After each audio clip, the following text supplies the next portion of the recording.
Bonjour, merci de suivre les programmes de Télésud et merci également à Jean-François Colosimo d'avoir accepté de venir nous présenter son dernier ouvrage paru aux éditions Albin Michel, La crucifixion de l'Ukraine, 1000 ans de guerre de religion en Europe. Donc, merci à vous, si vous me permettez, je suis très heureux d'être à votre compagnie ce matin. Merci beaucoup.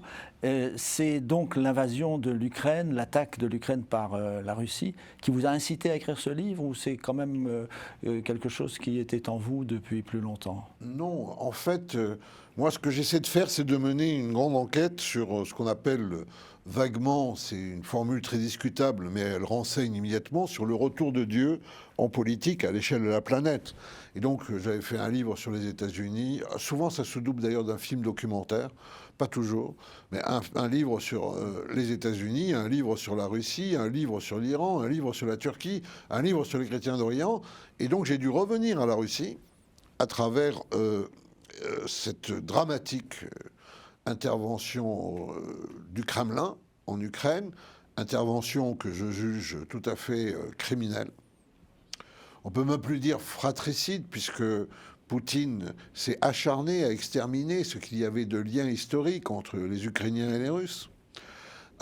Évidemment, une guerre, je dirais, nihiliste, dans le sens où, évidemment, on le voit bien, les femmes, les enfants, les vieillards ukrainiens sont soumis à une entreprise pour les réduire à la nuit, au froid, au silence, à la fuite, à l'exode. Mais en même temps, la jeunesse russe, elle est condamnée à devenir véritablement de la chair à canon. Pour que Poutine gagne cette guerre qu'il a d'ores et déjà perdue, en un sens, pour moi. Votre livre est également titré « 1000 ans de guerre de religion en Europe ». Est-ce que ça veut dire qu'il y a une connexion entre la guerre et la religion depuis l'origine pratiquement de l'Europe? Est-ce que ce sont les religions qui poussent à la guerre? Quel est le rôle exact de la religion dans ces guerres? Alors je pense que nous, en France, en raison de notre éducation laïque, que j'aime et que j'admire, je ne suis pas en train de la critiquer, mais nous avons tendance à penser que la religion, c'est finalement ce qui relève, je dirais, de la sphère intime, de la croyance, de l'adhésion, de la conviction, et puis que ça se traduit évidemment par l'appartenance à des groupes qui ont des rites, etc. Mais ailleurs, la religion, c'est l'inconscient du politique, c'est-à-dire que même lorsque la religion n'est plus active, elle continue à déterminer le cadre de civilisation, n'est-ce pas? Même chez nous, d'ailleurs, regardez dans l'Union européenne, la ligne de démarcation est très claire entre les pays catholiques et orthodoxes de Méditerranée et les pays protestants autour du Rhin et de l'Atlantique pour ce qui est de la conception du capital, du travail, de l'argent, c'est quoi. Bon.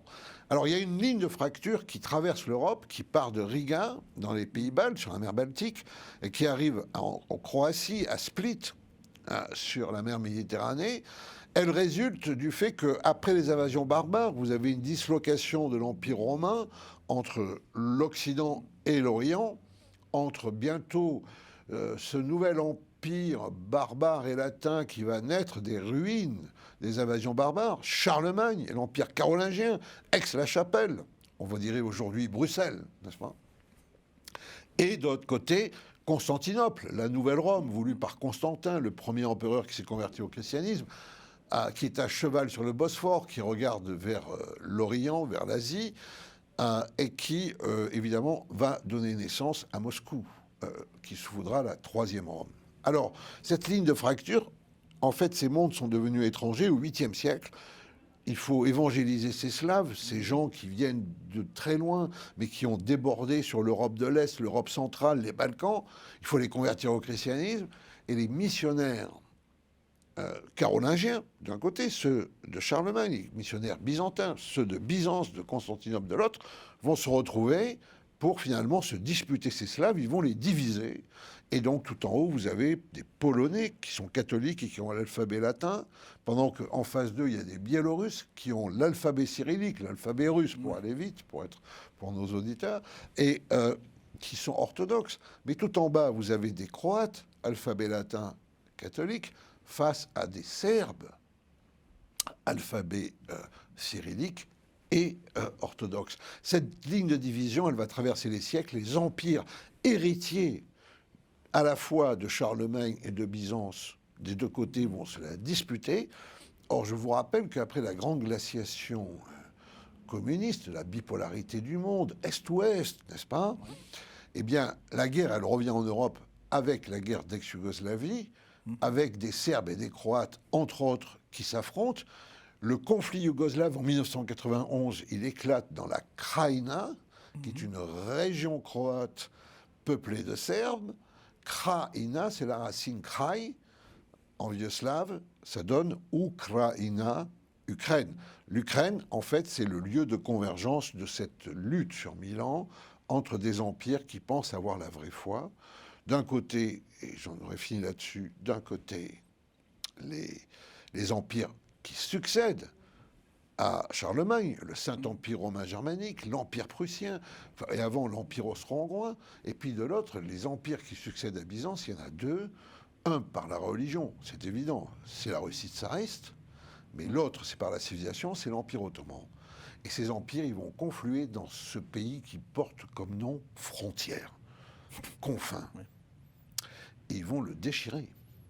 Et aujourd'hui, en fait, on voit que Vladimir Poutine, pour justifier idéologiquement sa guerre, il n'a plus le communisme, et donc il emploie, évidemment, la religion de diverses façons, on va certainement le voir ensemble, mais il emploie la religion et il provoque un choc religieux sur cette région du monde qui a pour particularité, l'Ukraine, de métaboliser, d'intérioriser cette ligne qui sépare les deux Europes, parce que quand on va tout à l'ouest de l'Ukraine, il n'y a plus que des catholiques, et quand on va tout à l'est de l'Ukraine, à l'ouest, c'est à la frontière de la Pologne, à l'est, c'est à la frontière de la Russie, il n'y a plus que des orthodoxes. Et donc l'Ukraine, elle métabolise. Et cette ligne de fracture qui sépare l'Europe, elle passe par Kiev. Quels ont été, dans ces 1000 années de conflits, de guerre de religion en Europe, quels ont été les moments les plus importants? Et est-ce qu'il y a un dénominateur commun entre ces différents conflits, à part qu'ils concernent la religion? Vous avez raison. Il y a, je dirais, en fait, il y a la principale étape marquante, c'est un renversement permanent des sorts qui affecte les communautés, les populations, les peuples, les ethnies qui sont des deux côtés de cette frontière, parce que régulièrement, il leur faut changer de confession, voire de religion, selon l'empire qui domine. Mais je dirais que dans cette vision d'alternance, alors, après les Mongols, parce que Kiev, c'est le lieu de baptême des Slaves, 988, presque l'an 1000. La Russie n'existait pas à ce moment-là. Moscou n'est qu'une petite forteresse de rondins sur la Moskova, n'est-ce pas? Kiev, c'est une véritable capitale. Il ne le sait pas, ça, Poutine? Si, il le sait, mais c'est là où je dis qu'il y a quelque chose de véritablement manichéen, nihiliste, religieux, mais au sens inversé des choses. C'est, vous voyez, il dit « je revendique le lieu de mon baptême et je commence par le bombarder pour l'annihiler ». Annihiler, nihiliste. C'est-à-dire que vous avez une opération, d'un point de vue symbolique, qui est véritablement inversée, en quelque sorte, si vous me permettez, je ne fais pas de... Vous voyez, c'est le signe du diable, en bonne théologie, l'inversion, n'est-ce pas? Et donc, comment peut-il dire qu'il veut faire du bien aux Ukrainiens en commençant par les détruire? Comment il peut dire qu'il veut sauver l'orthodoxie, avec, évidemment, la sienne d'orthodoxie est parfaitement opportuniste, n'est-ce pas? Je veux dire... il serait à la tête d'un pays musulman, il serait musulman, à la tête d'un pays catholique, il serait catholique. C'est que la religion lui sert de carburant. Mais comment peut-il dire « je suis orthodoxe » en commençant par, je dirais, mener une guerre, une croisade contre un pays orthodoxe? Parce que 7 Ukrainiens sur 10 sont orthodoxes. Donc, vous voyez, il y a un peu comme quelque chose d'un peu fou. Imaginons que l'Italie catholique envahisse l'Espagne catholique au prétexte de la rendre plus catholique. Enfin, on est dans une espèce véritablement de détournement historique. Mais disons que le grand moment, c'est lorsque se fonde, grâce aux chevaliers teutoniques, l'union des deux républiques, cet empire, véritable empire, qui est à ce moment-là la Pologne-Lituanie. Donc la Pologne est le principal des pays baltes, qui sont aujourd'hui à fond, vous voyez bien, contre la Russie, qui ne veulent pas simplement libérer l'Ukraine, mais qui veulent ne plus entendre parler de la Russie. Donc vous voyez bien que les invariances sont là. Mais cet empire, il domine complètement ce qu'on appelle aujourd'hui l'Ukraine, et il menace de tuer dans l'œuf cette Moscovie émergente à partir du XVIe siècle. Alors cette Moscovie, elle va garder le souvenir que cette union polono-lituanienne catholique veut sa mort. En même temps, lorsque cette Moscovie va s'affranchir à partir du XVIe siècle et petit à petit devenir un véritable empire, cette Moscovie va traiter la Pologne et la Lituanie de la façon la plus dure, extrême qui soit, mais pas toujours seule. La Pologne, elle est dépecée en accord avec les grandes puissances allemandes de l'époque, n'est-ce pas déjà? Et donc, je dirais que c'est ce tour et retour de l'histoire qui ne cesse. Alors, le facteur religieux, il est assez clair. Les polono-lituaniens arrivent à convaincre des orthodoxes de se rattacher à Rome, tout en gardant leur rite byzantin, leur rite oriental. Ça s'appelle des gréco-catholiques. À l'ouest, ils prennent tout. Au XVIe, XVIIe siècle, ils sont à deux doigts de ratiboiser les orthodoxes en Ukraine. Les orthodoxes en gardent un très mauvais souvenir. Quand l'Empire russe arrive, les gréco-catholiques sont mal vus, mais ils arrivent malgré tout, avec leur lien avec la Pologne, à résister. Mais en revanche, quand Staline conquiert les pays de l'Est, les pays satellites, après 1945, les gréco-catholiques vont être persécutés de manière effroyable, puisque l'ancien séminariste Staline, à tout prendre, il considère que c'est une cinquième colonne de l'Occident. Et puis, comme il a asservi complètement les orthodoxes, il va se servir des orthodoxes pour détruire les gréco-catholiques. Ça, c'était pas il y a 1000 ans, c'était il y a, 1950, c'était il y a 70 ans. Et à l'arrivée des communistes au pouvoir, ils ont ratiboisé aussi l'Église pendant un certain temps, jusqu'à la Deuxième Guerre mondiale. Alors, je reviens à la question précédente. À quel moment ces guerres de religion, ou quel a été le moment où ces guerres avaient le plus d'ampleur? Alors je vous dirais, paradoxalement, toujours, parce que vous voyez, même la fameuse guerre de Crimée, 1853-1856, bon, c'est quoi? Alors la Crimée, on voit bien l'importance qu'elle a aujourd'hui, là aussi, vous voyez, elle est au cœur de la guerre. La guerre de Crimée, c'est cet empire russe sort de son terreau, il veut gagner les mers chaudes, il veut gagner l'Asie par l'Afghanistan, mais aussi par les mers. On est à quelle époque, là? Au XIXe siècle. Et l'Empire britannique voit ça d'un très mauvais œil, parce que ça lui crée une concurrence sur ses routes commerciales. C'est le grand jeu. Voilà, le grand jeu.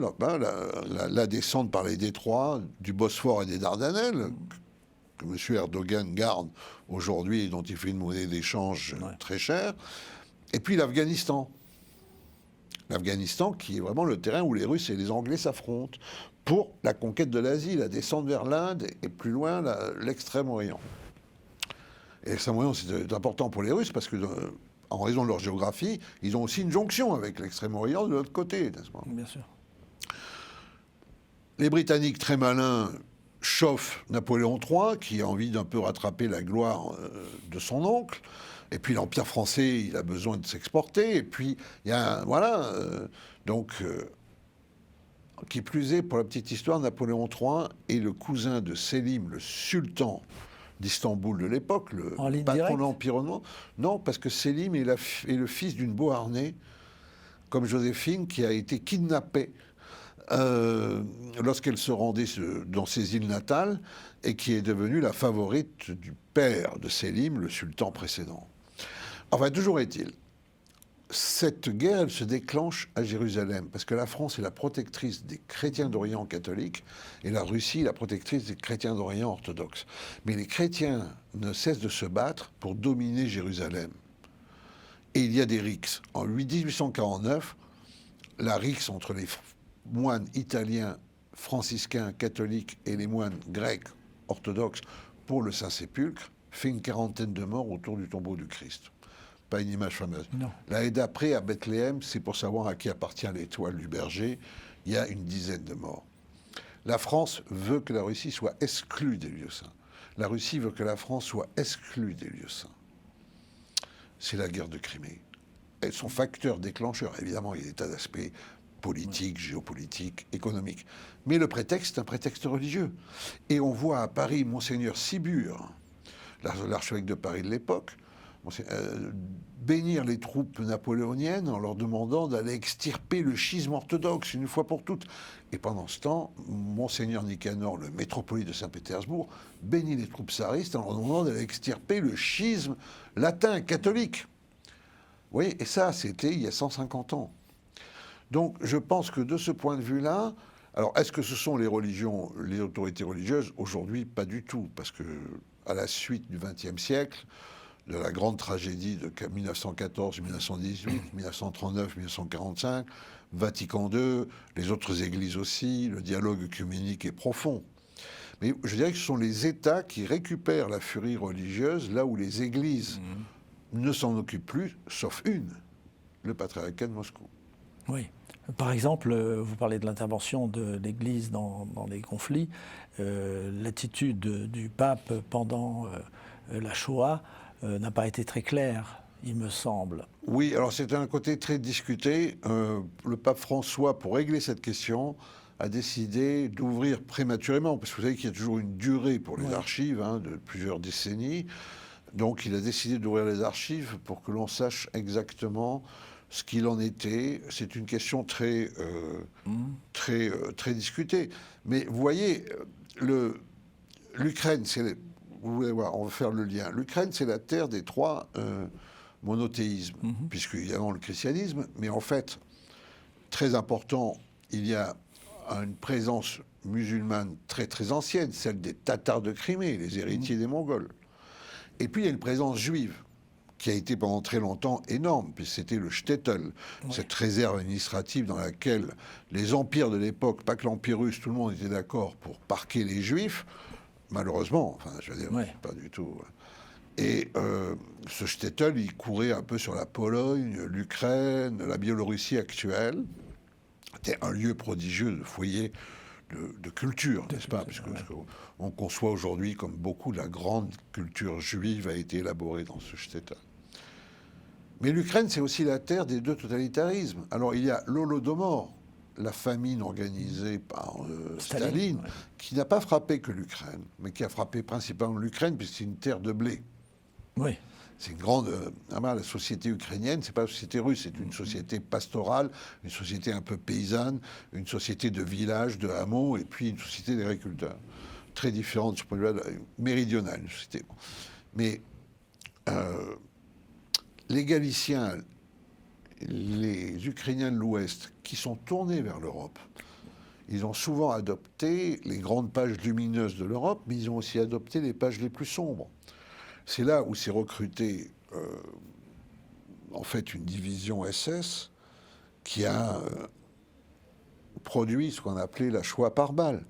Et donc, 10 ans après l'Holodomor, dans les années 1932-33, il y a eu la Shoah par balle en 1942 en Ukraine. Par balle parce qu'il n'y avait pas de chambre à gaz. Oui, c'était les Einsatzgruppen. Et donc l'Ukraine doit aussi prendre garde à bien garder ces deux mémoires. Elle est responsable de ces deux mémoires face à la mémoire globale de l'Europe, puisqu'encore une fois, elle récapitule en quelque sorte le destin européen. Les trois monothéismes, les trois confessions chrétiennes, puisqu'il y a les catholiques, les orthodoxes, les protestants, les deux totalitarismes. Et donc, au passage d'ailleurs, quand on suit cette ligne de séparation que j'évoquais, mais il y a aussi eu des divisions SS croates. Oui. Alors très souvent, au terme d'un calcul qui aujourd'hui nous semble abyssal, enfin qui provoque chez nous un mouvement de recul, mais qui pour beaucoup de gens à l'époque était simplement qu'il fallait aider Hitler à se débarrasser de Staline et qu'on se débarrasserait ensuite de Hitler.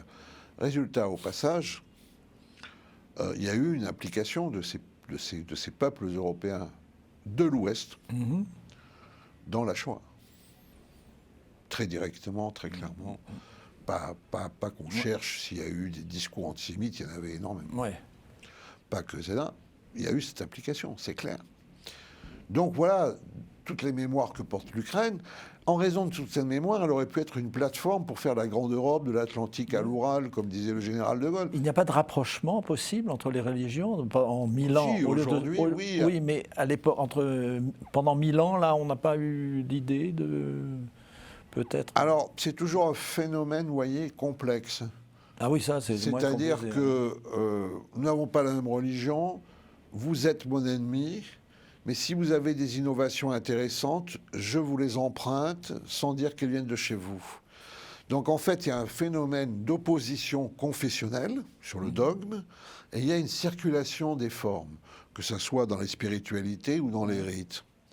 C'est très curieux, c'est-à-dire que on est sur une hostilité maximale du point de vue de la proclamation d'identité, mais on est dans une forme de mixité sur la construction de l'identité. Vous voyez donc c'est un phénomène très particulier. Mais pour toutes ces raisons, l'Ukraine aurait pu être un sas entre l'Ouest et l'Est. Parce qu'on voit bien qu'en plus, ce n'est pas que les problèmes des pays orthodoxes. On voit aujourd'hui que l'Union européenne a beaucoup de problèmes avec, par exemple, la Pologne ou la Hongrie, avec des régimes qui sont très identitaires, parce que peut-être qu'on n'a pas compris en 1989 que ces pays n'ont pas analysé leur sortie du communisme comme nous le pensions. Nous pensions qu'ils voulaient rejoindre le grand espace libéral européen. Eux, ils voulaient peut-être recapturer leur identité que le communisme avait niée, d'où cette quête d'identité aujourd'hui. Je ne suis pas en train de la justifier, mais je veux dire que nous ne faisons pas assez attention, nous, peut-être.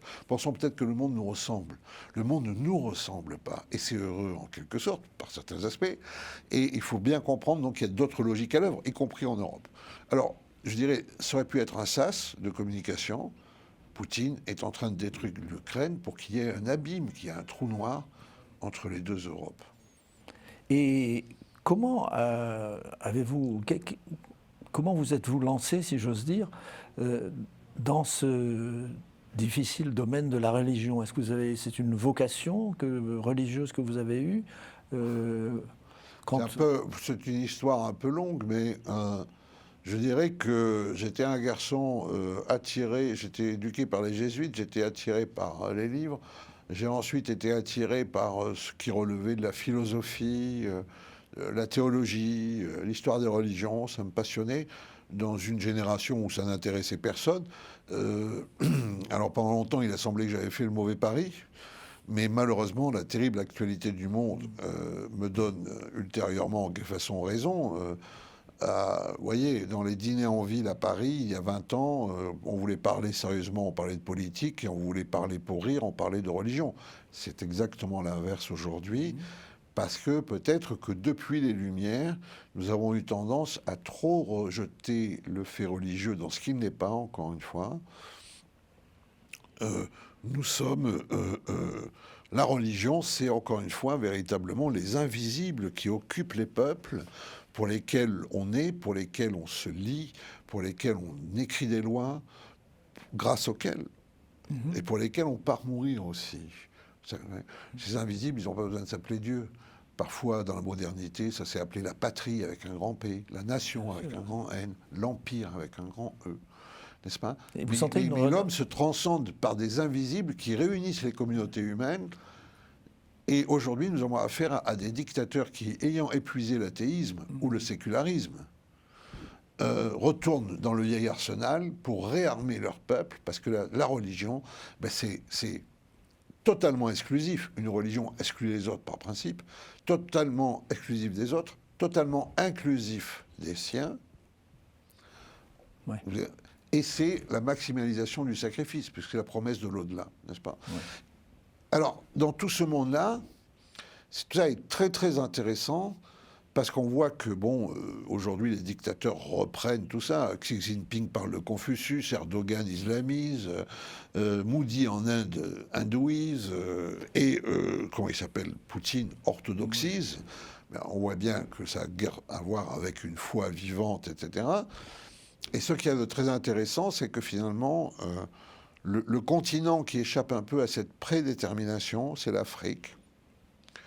Alors évidemment, il y a des combats qui sont... Le sentiment religieux est très fort en Afrique. Mais je dirais que l'africanité n'est pas impériale, contrairement finalement à cette Russie, à cette Inde, à cette Chine, à cet Iran, à cette Turquie que nous avons aujourd'hui sous les yeux très agressive, encore une fois expansionniste. Il n'y a pas que Poutine. Regardez la guerre qu'a fait Erdogan au Caucase, en Arménie, avec les Azéris pour le Haut-Karabakh, justement. Voilà, il y a peut-être une leçon à prendre dans cette africanité, ce qui ne veut pas dire que l'Afrique, malheureusement, ne souffre pas de conflits importés. Elle est aujourd'hui dans le viseur de ces grands prédateurs que sont les Russes, les Chinois et les Turcs. Il y a aussi un malheur de l'Afrique dans lequel on ne s'occupe pas assez. Mais en même temps, il y a là peut-être pour le monde de demain une leçon de non-impérialisme qui tranche et sur laquelle nous devons rester attentifs. En effet, ce sera la conclusion de cette émission. Je vous remercie d'y avoir participé. Je remercie les téléspectateurs d'avoir suivi cette émission. Je rappelle le titre de votre livre, « La crucifixion de l'Ukraine, 1000 ans de guerre de religion en Europe ». Merci beaucoup.